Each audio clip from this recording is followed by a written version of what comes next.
Irmãos, louvado seja Deus por mais um domingo. E hoje nós estamos iniciando uma nova série de mensagens. Hoje nós estamos iniciando a série de mensagens intitulada como As Doutrinas da Graça, a doutrina da salvação na mente e no coração. E essa série, ela não vai ser expositiva como nós estamos acostumados de pegar um livro e ir capítulo a capítulo, parte a parte, aprendendo e estudando dela, porque essa série é uma série temática. Ela trata de temas a respeito da doutrina da salvação. Contudo, nós vamos fazer o seguinte: nós vamos expor os temas propostos, mas também cada texto utilizado, nós vamos expô-los com fidelidade à sua interpretação, ao entendimento de cada texto. Então, o nosso objetivo nos próximos domingos é perceber que as doutrinas da graça, que nós vamos conhecer agora, também conhecido como os 5 pontos do calvinismo, que fundamentam a mecânica da salvação na perspectiva reformada, não são suficientes para moldar a nossa vida e o nosso caráter cristão se estiverem somente na nossa mente, sem estarem no nosso coração. Eles não são suficientes para moldar a nossa vida e o nosso caráter cristão se estiverem somente no campo da argumentação, no campo das ideias. Essas doutrinas precisam estar no nosso coração. Então, ainda que conhecê-las bem, que saber defender os pontos que a gente crê seja muito importante, eles não são suficientes para nos moldar. Por isso, nós queremos que essa série de mensagens nos ajude a perceber melhor a Deus, a perceber melhor a nós mesmos e a perceber melhor o nosso próximo. Nós queremos que essa série molde a nossa adoração a Deus, a nossa paixão por Jesus, o nosso amor ao próximo e também o nosso envolvimento na missão de Deus, na obra em que Deus nos colocou como parte aqui nessa terra. Então nós não vamos esgotar, em termos técnicos, cada ponto que vai ser ensinado aqui, porque nós precisaríamos de muito tempo para fazer isso. Mas nós vamos fundamentar bem cada ponto, e nós vamos fazer aplicações pastorais e práticas para a vida de cada um de nós como cristãos e como igreja. Porque às vezes essas doutrinas são tão difíceis de compreender, mas nós queremos ajudar vocês a perceber que elas fazem sentido na nossa vida prática, no nosso dia a dia, como cristãos e como igreja. E nós esperamos que vocês aproveitem esse tempo para que conheçam mais a Jesus, amem mais a Jesus e sirvam melhor a Jesus de todo o coração. Então a grande pergunta é: o que são as doutrinas da graça? Ou o que são os 5 pontos do calvinismo? De forma bem panorâmica, as doutrinas da graça, elas são a reprodução temática do pensamento do pastor João Calvino, um pastor e teólogo francês que serviu durante a maior parte do seu ministério em Genebra, na Suíça. Então, as doutrinas da graça são a reprodução sistemática do pensamento de João Calvino a respeito da doutrina da salvação. Elas são conhecidas também como os 5 pontos do calvinismo. Surgiram no século XVI, em resposta aos pensamentos do teólogo holandês chamado Jacob Armínio, de onde nasceu o famoso arminianismo. E é importante ressaltar que nem Armínio e nem Calvino colocaram as nomenclaturas nos seus pensamentos de arminianismo e calvinismo. Esses nomes foram colocados por seus seguidores após a morte de cada um desses pastores. O arminianismo surgiu em 1610, um ano depois da morte de Jacó Armínio. E o calvinismo surgiu em 1618, 1619, após a morte de João Calvino. Na ocasião, havia muita discordância da parte do arminianismo com o pensamento calvinista. E aí o arminianismo, então, ele publicou 5 artigos, conhecidos como os 5 artigos da remonstrância, ou também os 5 pontos do calvinismo, refutando o pensamento calvinista a respeito da doutrina da salvação. Em 1610, bem depois, 1618, 1619, acontece um sínodo em Dort, na Holanda, uma reunião dos líderes das igrejas reformadas, com o objetivo de refutar o pensamento arminiano e também de documentar o pensamento calvinista a respeito da doutrina da salvação. E é daí, então, que surgiram as doutrinas da graça, ou os 5 pontos do calvinismo, conhecidos como TULIP, que é um acróstico em inglês, onde cada letra representa um pensamento da doutrina, que são depravação total, eleição incondicional, expiação limitada, graça irresistível e perseverança dos santos. Então essas doutrinas aqui, de mãos dadas com os 5 solas da reforma protestante de Lutero, eles compõem o pensamento reformado das igrejas no decorrer da história. Todas as igrejas reformadas têm os seus pés calçados nessas doutrinas, das quais nós também fazemos parte disso. É por isso que nos próximos domingos nós vamos conhecer um pouco mais a respeito destas doutrinas, porque são nestas doutrinas que a nossa igreja crê. E hoje eu vou começar falando sobre a depravação total. O primeiro ponto das doutrinas da graça, ou o primeiro ponto do calvinismo, a depravação total. E eu queria saber se vocês já assistiram o filme do Homem-Aranha 3. O filme do Homem-Aranha 3 é aquele filme que Peter Parker está desfrutando de um grande momento de fama por causa dos últimos feitos do Homem-Aranha. Então ele está vivendo o grande momento de um herói bondoso que ele foi criado para ser. Ele está no auge do momento de super-herói. Quando de repente ele está no seu quarto e então uma geleia preta, que é conhecida como simbionte, uma molécula alienígena do mal, toma todo o seu corpo, toma todo o seu uniforme, e agora, ao invés de vermelho e preto, vermelho e azul, o Homem-Aranha tem o seu uniforme preto. E aparentemente, aquela molécula do mal aumenta os poderes do Homem-Aranha, os seus poderes são potencializados. Aquela molécula faz com que a ousadia dele seja aumentada. Só que, na verdade, ele fica totalmente inclinado para fazer o que é mal. E não tem mais controle sobre as suas ações. Ele até consegue salvar algumas pessoas, fazer algumas coisas boas. Só que fazer o mal é mais forte do que ele. E é isso que nos ensina a doutrina da depravação total. Que o pecado é a molécula preta do mal, que nos deixou totalmente inclinados ao mal, nos afastou de Deus, e que nenhuma das nossas obras aparentemente boas podem nos aproximar dele novamente. Então, como nós podemos entender melhor a doutrina da depravação total? E eu quero ler com vocês o texto de Efésios capítulo 2, dos versículos de 1 a 5, e nós vamos então aprender um pouco mais sobre a doutrina da depravação total. Efésios capítulo 2, versículos de 1 a 5. Eu vou usar esse texto como base, e no decorrer da mensagem eu vou também utilizar outros textos que vão fundamentar a ideia dessa doutrina. Efésios 2, de 1 a 5, vamos ler a palavra de Deus, ouça com fé a leitura da palavra.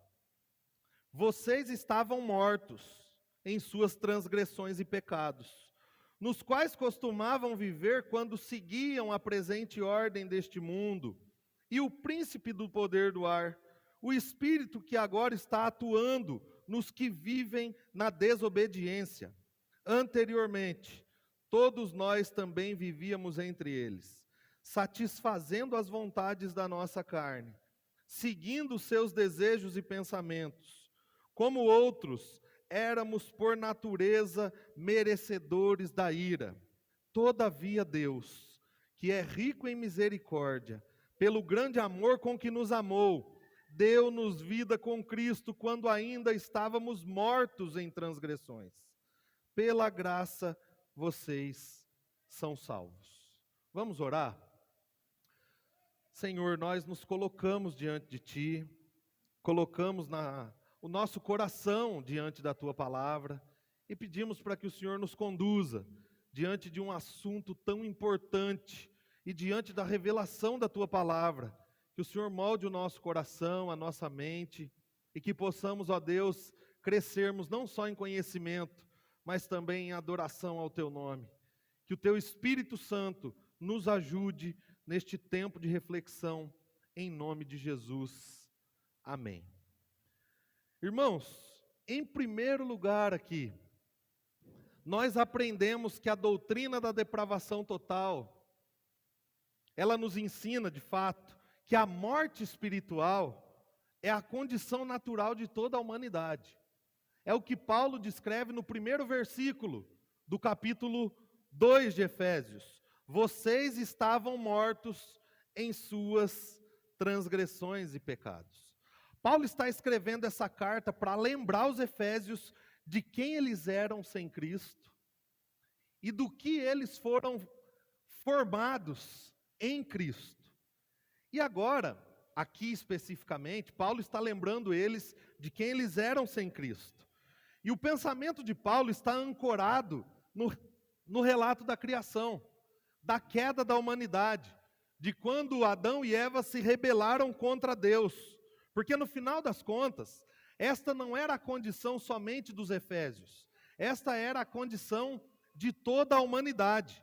E no capítulo 2 do livro de Gênesis, depois do relato da criação, a Bíblia nos diz o seguinte, versículos de 15 a 17. O Senhor Deus colocou o homem no jardim do Éden para cuidar dele e cultivá-lo. E o Senhor Deus ordenou ao homem: coma livremente de qualquer árvore do jardim, mas não coma da árvore do conhecimento do bem e do mal, porque o dia em que dela comer, certamente morrerá. Cultivar e guardar o jardim eram as responsabilidades sacerdotais de Adão no Éden. É como que se o jardim fosse o local de adoração e Adão fosse o sacerdote daquele lugar. Cultivar e guardar era o papel sacerdotal de Adão no Éden. Ele deveria cumprir exatamente o que Deus havia ordenado a ele. Mas como nós bem sabemos, Adão e Eva comeram da árvore do conhecimento do bem e do mal. E o resultado foi a morte espiritual e a morte física, ou seja, a depravação total. Essa palavra, certamente morrerá, no final, é a garantia de uma coisa que ainda não havia acontecido, mas que aconteceria no futuro. E Paulo está dizendo que aconteceu. Paulo está dizendo, olha, vocês estavam mortos em suas transgressões e pecados. De fato, o que Deus havia dito lá no Éden para Adão estava se cumprindo. O homem havia morrido física e espiritualmente por causa do pecado. É dessa condição de morte que Paulo está dizendo aqui. Vocês estavam mortos em suas transgressões e pecados. Significa, irmãos, que toda a humanidade está inerte, sem nenhum tipo de movimento em direção a Deus por causa do pecado. Porque assim como um cadáver não tem reação nenhuma quando algum movimento é dirigido a ele. O homem sem Deus também não reage às coordenadas de Deus por causa dos seus pecados. De fato, o homem está morto em suas transgressões e pecados, espiritualmente incapaz de corresponder a qualquer ação de Deus. A depravação total nos ensina que nós estamos mortos espiritualmente e que de fato nós morreremos fisicamente também por causa do pecado. Antes da queda, a morte física não era uma condição. Depois da queda, a morte física se tornou uma realidade. E meus irmãos, quando nós entendemos a depravação total, não tem como nós andarmos com o nariz em pé. Não tem como nós estufarmos o peito e pensarmos que nós somos pessoas muito boas, em meio a um mundo muito mau, e que esse mundo aqui, mau, pecador, não é digno de nós. Quando nós entendemos essa doutrina, não é isso que deve acontecer conosco. Pelo contrário, nós devemos começar a perceber humildemente que a humanidade não foi ainda consumida por Deus por causa da sua misericórdia. Porque no final das contas, todos estavam mortos, distantes de Deus, não podiam responder ao chamado de Deus, mas não foram consumidos por causa da misericórdia de Deus. Mas talvez a gente pense, mas como é que eu estou morto se eu estou vivo? Como é que alguém lá fora, sem Deus, sem Cristo, pode estar morto, estando vivo, ativo, trabalhando, cuidando de sua saúde, ganhando dinheiro, crescendo, constituindo família, estando aparentemente bem? Ainda que estejamos vivos, irmãos,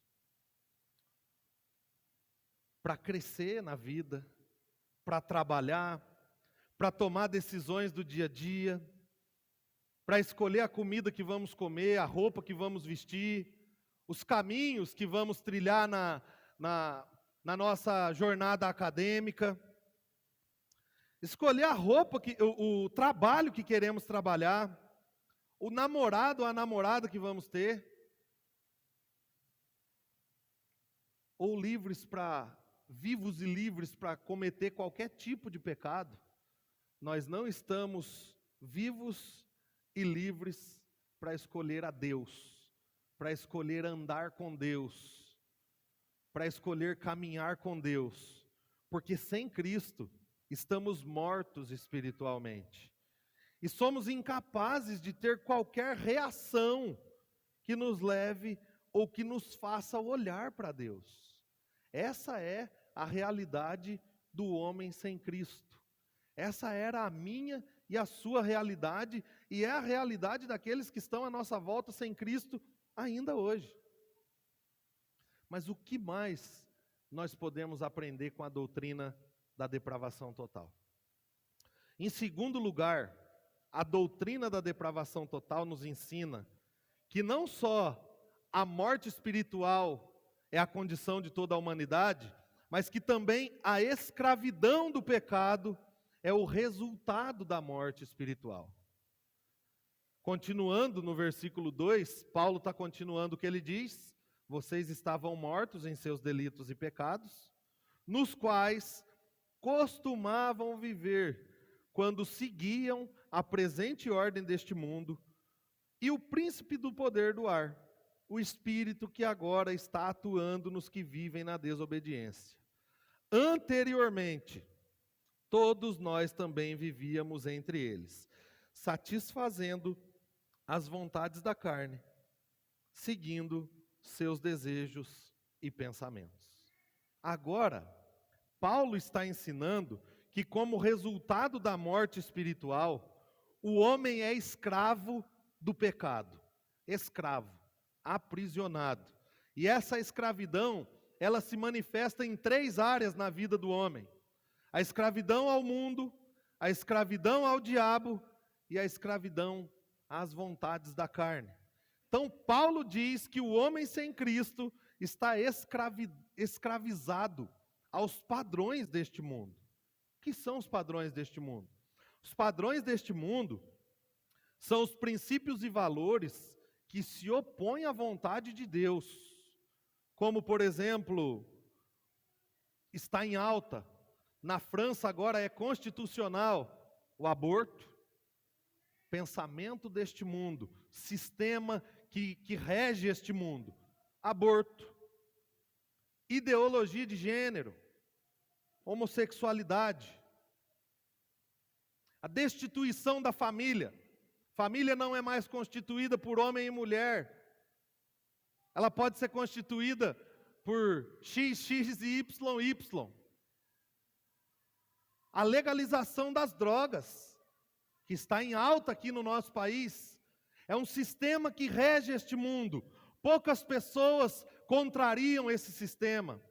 A maioria das pessoas estão escravizadas neste sistema. Estes são os padrões do mundo. Então, uma pessoa que está sem Cristo, separada de Deus, ela não tem um padrão definido de certo e errado. E ainda que ela carregue consigo muitos padrões éticos e morais elevados, conservadores, em alguns destes pontos, ela vai tropeçar, ela vai ceder, porque ela não tem um padrão. O homem sem Cristo, ele é escravo dos princípios deste mundo, porque ele não tem um padrão. É relativo, a vida é relativa, cada um faz o que quer, cada um faz o que bem entende, o que acha que é bom, o que acha que é legal, e está tudo bem, porque se está fazendo bem para ele, quem sou eu para contradizer? Esse é o pensamento do homem sem Cristo, sem padrões, escravo aos padrões deste mundo. Mas Paulo diz também que o homem sem Cristo é refém, é escravo das influências de Satanás, das influências do diabo. Ou seja, está debaixo da influência diabólica em suas ações. A pessoa sem Cristo, ela é tentada em suas fraquezas, assim como a pessoa com Cristo. A diferença é que a pessoa sem Cristo, quando é tentada, ela não tem poder de reação defensiva para lutar. Ela só vai. Não tem esse ditado agora no meio da juventude? Só vamos. A pessoa sem Cristo faz isso. Só vai nas influências de Satanás no meio deste mundo. No final das contas, ela sempre vai cair nos mesmos erros novamente. Ela não tem forças para lutar contra as influências diabólicas, da maneira que ela vive, em como ela conduz a sua vida familiar, seus filhos, no que ela pensa a respeito de padrões dentro do lar. Ela é levada pelas influências diabólicas. Então, o homem que está sob influência de Satanás, automaticamente ele toma partido contra Deus. Mas Paulo também fala que, além disso, o homem sem Cristo é escravo dos desejos da carne. Ele tem uma inclinação natural para cometer qualquer tipo de pecado contra Deus, por causa do pecado original, o pecado de Adão. Então, viver de acordo com os desejos da carne é simplesmente ser dominado pelo pior de nós mesmos. É isso. Sabe a pior versão tua? É a versão sem Cristo. Então essa versão, ela te faz refém das vontades de tudo isso. E aí nós somos escravos do pior de nós mesmos. É exatamente o que diz Gênesis capítulo 6, versículo 5. Que tendo o Senhor visto que a perversidade do homem tinha aumentado na terra, e que toda, essa palavra é fundamental, não é algumas, é toda a inclinação dos pensamentos do seu coração. Mas coração pensa? Significa que toda a inclinação do centro da nossa vida, do que move a nossa vida, eram sempre e somente para o mal. Toda inclinação, sempre e somente para o mal. Então essa história de que, fulano não é tão ruim assim, meu irmão, à luz da Bíblia, não é isso que até nos nossos padrões, não rouba, não mata, não usa droga, não adultera, fulano não é tão ruim assim. Agora, dentro do coração dele, ele é um rebelde contra Deus, porque ele só faz o que agrada a si mesmo e o que desagrada a Deus. É isso que Gênesis está dizendo. E aqui se desfaz, irmãos, o mito do livre-arbítrio. Nós temos livre-arbítrio para escolher a Deus ou rejeitá-lo. À luz da Bíblia, isso é um mito. Não existe livre-arbítrio para escolher a Deus ou rejeitá-lo. As nossas inclinações são sempre para rejeitar a Deus, para rejeitar a vontade de Deus. E é isso que a depravação total do homem por causa do pecado nos ensina. Que nós somos livres, sim, para cometer qualquer tipo de pecado, mas nós não conseguimos livremente deixar de pecar. É como eu disse, chegue em qualquer pessoa sem Cristo e fale, deixe de cometer este pecado aqui hoje. E ela vai falar, não, hoje não, mas eu me controlo. Quando eu quiser eu paro. E é assim. Dessa forma, o homem já teve livre-arbítrio. Quem teve? Adão, antes da queda. Antes da queda, Adão era livre para escolher obedecer ou desobedecer a Deus. Livre, 100% livre. Mas ele escolheu desobedecer a Deus. Então, toda a humanidade agora carrega por herança o pecado de Adão. E a liberdade que Adão tinha foi quebrada quando ele é tirado do Éden. Tanto que acaba Gênesis 3, mostrando que Adão e Eva pecaram, saíram agora do jardim, o primeiro homicídio acontece. Caim mata Abel. Depois aquela bagunça de filhos se envolvendo com o pai e com filha e aquele rolo, e daí por diante. E aí Deus vê que a perversidade do homem aumentou tamanha, porque todas as suas inclinações eram sempre e somente para o mal. Então, depois de Adão, todos nós somos livres para pecar. Mas nós não temos liberdade para escolher a camisa que nós vamos vestir, o copo que nós vamos tomar água, a Bíblia que nós vamos carregar. Temos liberdade. Só que o livre-arbítrio se encerra quando Adão peca. E a partir dali, então, nós temos livre agência. Liberdade para agir segundo a nossa própria natureza. Então, sem Cristo, longe de Deus, o homem de Gênesis 4 em diante é livre para agir conforme a sua própria natureza. Qual é a natureza do homem depois de Gênesis 3? Pecaminosa. Então, nós somos livres para agir de acordo com a nossa natureza. Só que isso significa também que o homem em Cristo é livre para agir conforme a sua natureza. Então, em Cristo, nós temos livre agência para agir conforme um cristão. Então, a livre agência, ela significa que nós agimos conforme a natureza do nosso próprio coração. Se estamos sem Cristo, vamos agir sempre como alguém que não tem os padrões de Cristo.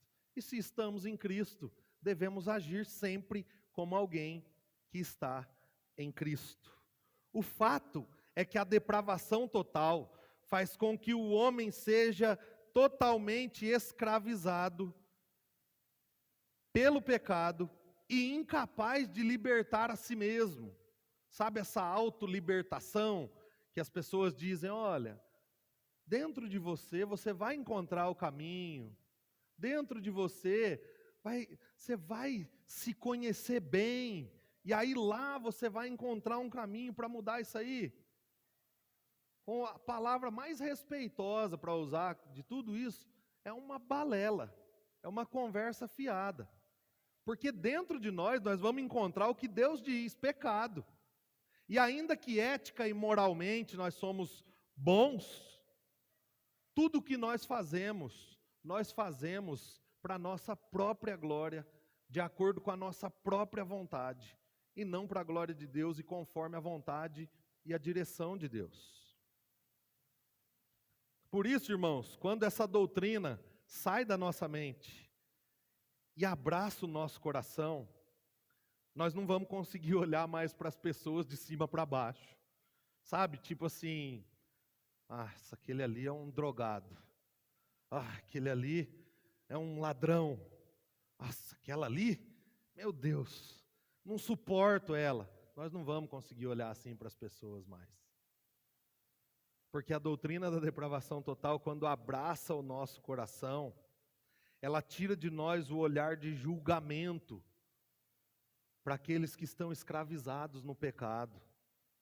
Porque nós reconhecemos que um dia nós também estivemos lá, e nós também fomos escravizados, e nós também não conseguíamos sair de lá sozinhos, e que vez ou outra nós ainda sujamos os nossos pés na lama do pecado, nós ainda somos tentados pelo diabo, e nós muitas vezes cedemos às vontades da carne, estando em Cristo. Por que que nós vamos olhar para os outros de cima para baixo? Não tem como. A depravação total, ela nos coloca de joelhos e nos faz enxergar que nós somos todos iguais e que somente Cristo pode nos livrar de tamanha escravidão, irmãos. Não tem melhor. O que tem 1 milhão na conta e o que está com o saldo devedor de 1 milhão na conta é igual perante Deus. O que tem um carro de 2024 e o que tem um carro de 1989 é igual perante Deus. O que fala bonito e o que tem dificuldade de fala é igual perante Deus. Totalmente depravado e totalmente escravo do pecado. Não pode salvar a si mesmo. Essa doutrina ela não pode ficar só na nossa mente. Porque se ficar na nossa mente, o movimento é esse aqui, ó. Nós não vamos conseguir enxergar abaixo do nosso nariz. Agora, se ela desce no nosso coração, com amor, com misericórdia, assim como Deus olhou para nós em Cristo Jesus. Mas o que nós podemos aprender com a doutrina da depravação total? Em terceiro lugar, a doutrina da depravação total nos ensina que a condenação é o final de uma vida sem Cristo. Nós não só estamos mortos, nós não só somos escravos do pecado, mas a condenação é o final de uma vida sem Cristo. Na última parte do versículo 3, Paulo vai mostrar qual é o resultado da vida sem Cristo. Como os outros éramos por natureza merecedores da ira. Então quer dizer que Paulo ainda não terminou de descrever a condição de um homem totalmente depravado. Eles não só estão mortos ou escravos, mas também estão condenados. E João capítulo 3, versículos 17 e 18, dizem o seguinte: pois Deus enviou seu Filho ao mundo, não para condenar o mundo. Então Deus não enviou Jesus para condenar. Por quê? Mas para que este fosse salvo por meio dele. Quem nele crê não é condenado, mas quem não crê já está condenado por não crer no nome do Filho unigênito de Deus. Então percebam que o homem totalmente depravado é um homem que no final das contas é totalmente condenado. Ele não precisa que Jesus venha e condene ele. Ele já está condenado por causa do pecado e por não crer no nome do Filho unigênito de Deus. E se sem Cristo o homem já está condenado, ele também já está debaixo da ira de Deus. É o que o versículo 36 diz: quem crê no Filho, o Filho é Jesus, tem a vida eterna. Já quem rejeita o Filho não verá a vida, mas a ira de Deus permanece sobre ele. A ira de Deus não recai sobre ele, porque ele já está debaixo da ira de Deus. A ira de Deus permanece sobre ele. Significa que o homem totalmente depravado, ou o homem sem Cristo, já está debaixo da ira de Deus e já está totalmente condenado por causa do seu pecado. E isso, meus irmãos, quer dizer que a depravação total é o selo de condenação da humanidade que já está debaixo da ira de Deus por causa do pecado. É duro, né? Por isso que o Evangelho é uma mensagem que machuca e consola, porque ela mostra a realidade de quem nós somos. E as pessoas têm dificuldade de ouvir, porque eu também tinha muita dificuldade e às vezes eu também tenho. Só que foi a melhor verdade que eu já ouvi na vida, irmãos. Eu cansei de viver uma vida de mentiras, de dizer que eu era bonzinho, que o meu coração era bom, que as coisas iam mudar, porque no final das contas minha família é boa. Não é essa a condição que Deus nos apresenta aqui.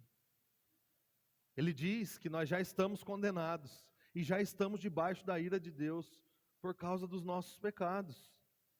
Significa que vocês, eu e todas as pessoas da face da terra nascemos totalmente depravados e totalmente condenados. Além disso, todos nós somos alvos da ira de Deus por natureza. E a ira de Deus não é igual à nossa ira, de quando alguém faz algo contra nós, você fica cheio de autojustiça. Deixa a hora que eu encontrar aquele cidadão lá, eu vou dar um jeito nele. Deixa que eu vou mostrar para ele quem sou eu. A ira de Deus não é assim. A ira de Deus é santa, justa e perfeita e não recai sobre pessoas justas. Ela recai sobre transgressores. Significa que essa é a nossa condição. Romanos capítulo 1, versículo 18 diz que a ira de Deus é revelada dos céus contra toda impiedade e injustiça dos homens. Deus não revela a sua ira contra alguém que é muito justo. Deus não revela a sua ira contra alguém que é muito bom. Deus não revela a sua ira contra alguém que só falta chegar no céu para ser perfeito. É somente contra transgressores da sua lei e pecadores que o rejeitam. E é esta a nossa condição sem Cristo, irmãos. Então, mais uma vez, a doutrina da depravação total nos curva em humildade, porque não há inocentes entre nós, irmãos. Ninguém é inocente. Não existe este ou aquele que tenha nascido debaixo da ira de Deus e totalmente condenado, e este ou aquele que não tenha nascido debaixo da condenação e da ira. E quando estas verdades ganham o nosso coração, a primeira coisa que é quebrada é o nosso orgulho. Nós não vamos nos orgulhar de ser um cara desse aqui, ué. Nosso orgulho é quebrado. O senso de que nós somos melhores e de que nós merecemos mais, vai à lona, é nocauteado. Nós não vamos olhar e pensar que nós somos melhores que alguém, e que nós merecemos mais do que o outro. A nossa arrogância, por termos a doutrina na mente, por sabermos defender o que nós cremos, é derrotada também, quando nós conhecemos bem essa doutrina. Por quê? Porque agora nós a temos no coração. E qual que é o resultado de ter essa doutrina no coração? O resultado é que agora nós olhamos para a nossa condição e não para a condição do outro. A grande dificuldade dos 5 pontos do calvinismo, ou das doutrinas da graça, não são as doutrinas, são os calvinistas, são as pessoas que creem nelas. Porque nós costumamos a achar que a depravação total é do outro, e não nossa. Nós começamos a pensar que o outro é muito sujo, e não a gente. Nós começamos a olhar para as pessoas como se elas estão transgredindo a lei de Deus, mas nós não, né?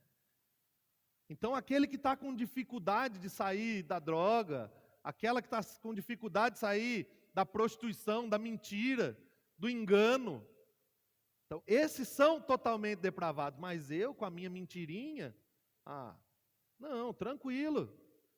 Eu quando eu sou arrogante com as pessoas, que isso, foi em nome da verdade.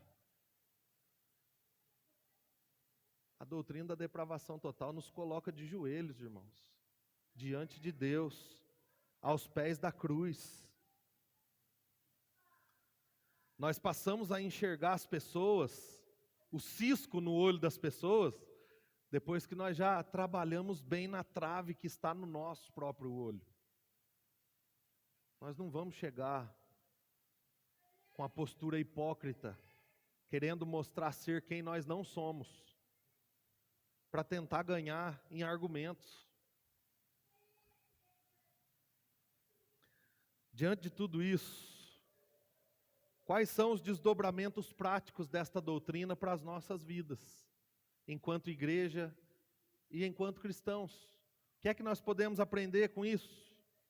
Nós aprendemos que nós somos totalmente dependentes de Jesus para a salvação, irmãos. Os versículos 4 e 5 agora, Paulo vai fazer uma transição que muda tudo. Ele vai dizer uma pequena parte da frase dele que muda tudo. Todavia, Deus. Então a condição do homem era aquela: morto, escravo do pecado e condenado. Agora, todavia, Deus. Paulo está deixando claro aqui, irmãos, que não foi por iniciativa humana, não são os nossos esforços, não são as nossas boas obras. Todavia, Deus. É por uma iniciativa de Deus, que é rico em misericórdia, pelo grande amor com que Ele nos amou, que Ele nos deu vida juntamente com Cristo. Depende de Deus. A doutrina da depravação total nos coloca de joelhos aos pés da cruz. Depende de Deus. E é somente por meio de Cristo. Deus é rico em misericórdia. Ele consegue enxergar a nossa miséria, a nossa depravação total. E mesmo assim Ele nos ama com grande amor e nos dá vida juntamente com Cristo. Então não há méritos em nós. Nós estávamos mortos em nossas transgressões e pecados, como diz agora o versículo 5.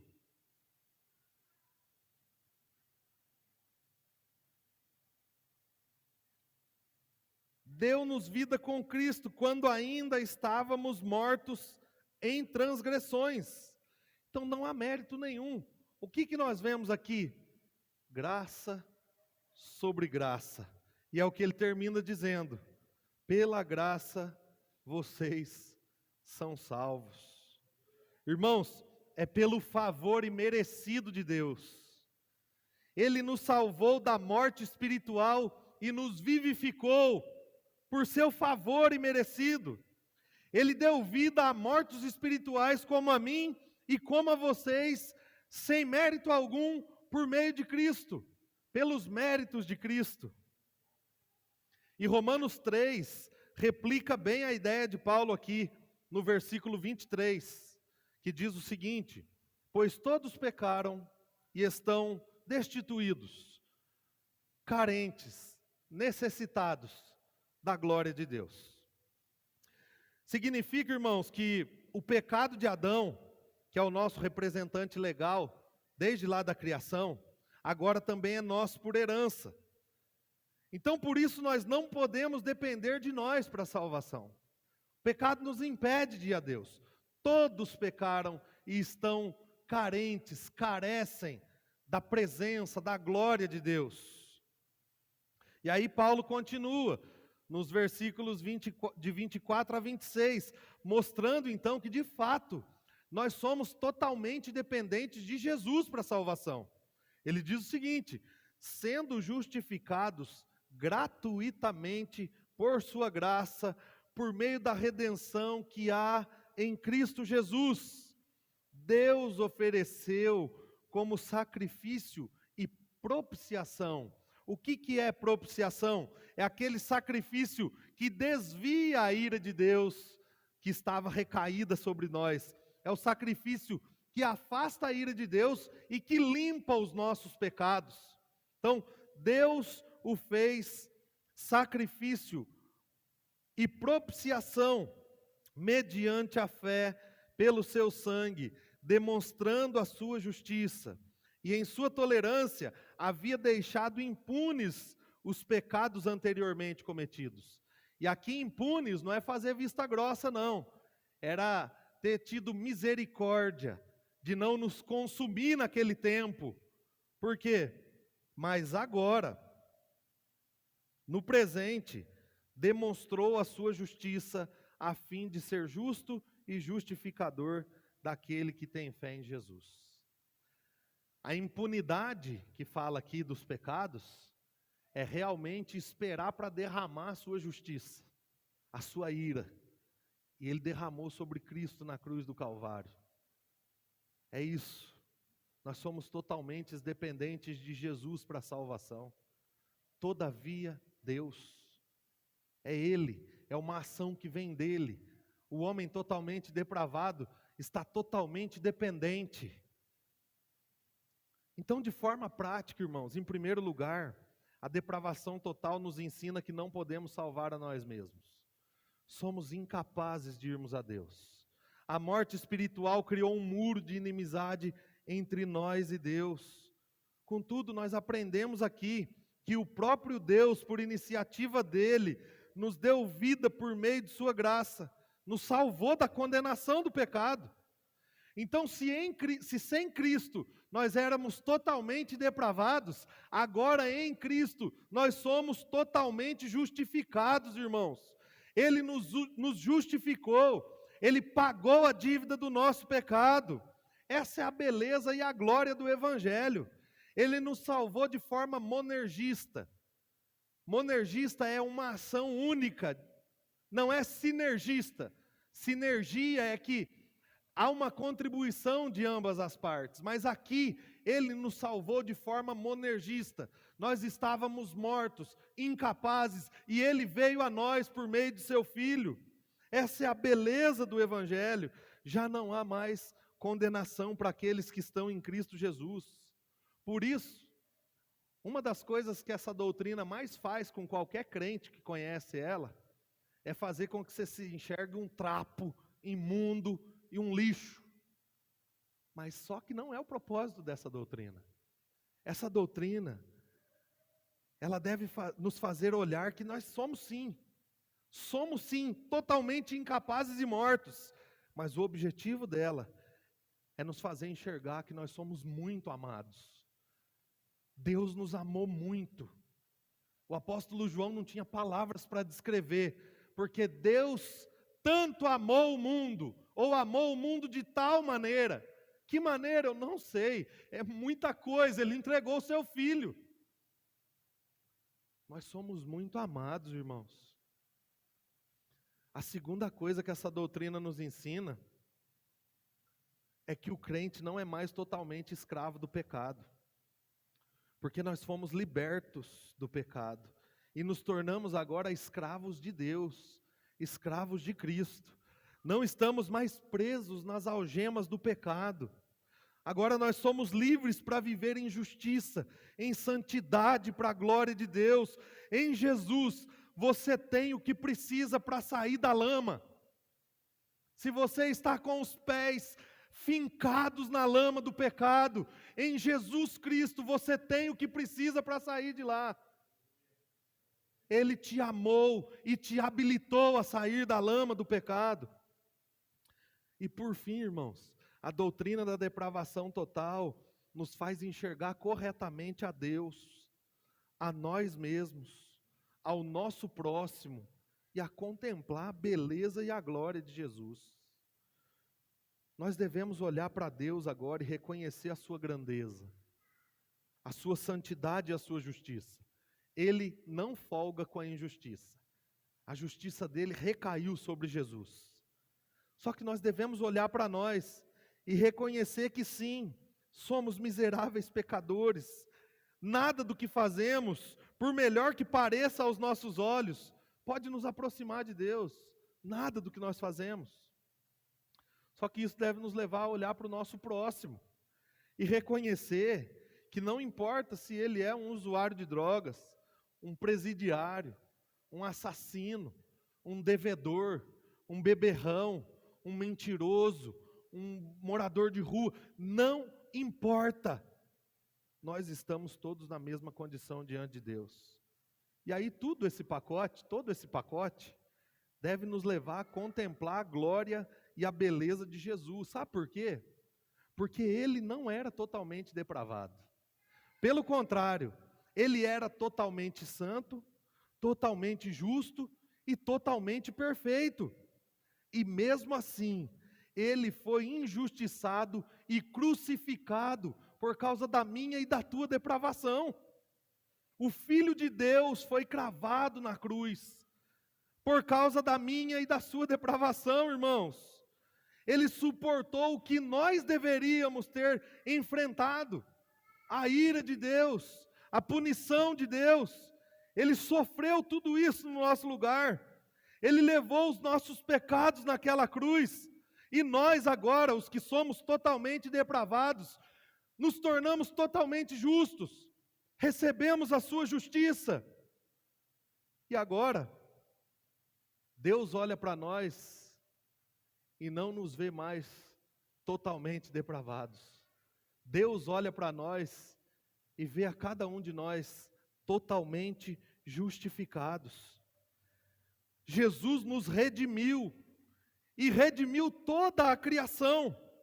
E no tempo oportuno de Deus, ao invés de depravação total, sabe o que é que vai ter?